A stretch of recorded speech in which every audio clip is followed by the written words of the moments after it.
விஜய்க்கு வந்த சோதனை. இன்னைக்கு முதல்வர் பதவி இல்லையா?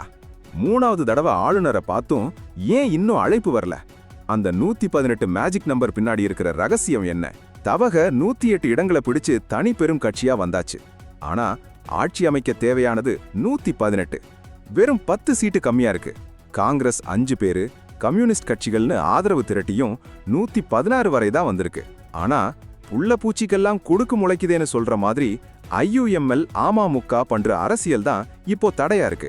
IUML திமுக பக்கமே நிக்கிறதால தவகவுக்கு அந்த கடைசி 2 சீட்டு கிடைக்கிறதுல பெரிய சிக்கல் நீடிக்குது. ஆளுநர் மாளிகையில நேத்து ஈவினிங் விஜய் கொடுத்த லெட்டருக்கு இன்னும் பதில் வரல.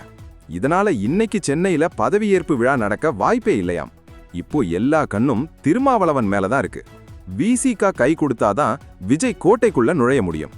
ஆனா இன்னொரு பக்கம் அதிமுகவும் சைலண்டா காய்களை நகர்த்திட்டு இருக்காங்க. புதுச்சேரியில இருந்த MLAக்கள் இப்போ சென்னைக்கு வந்துட்டாங்க. கிளைமேக்ஸ் நெருங்கிடுச்சு மக்களே. தமிழக அரசியல்ல இது ஒரு மிகப்பெரிய திருப்புமுனை. அடுத்த சில மணி நேரத்துல ஆளுநர் மாளிகையிலிருந்து வர்ற நியூஸ் தான் அடுத்த முதல்வர் யாருன்னு சொல்ல போகுது. விசிக விஜய்க்கு ஆதரவு தரணுமா இல்ல அதிமுக ஆட்சி அமைக்க வாய்ப்பு இருக்கா? உங்க கருத்தை கமெண்ட்ல சொல்லுங்க. மறக்காம லைக் பண்ணிட்டு ஷேர் பண்ணுங்க, சப்ஸ்கிரைப் பண்ணுங்க.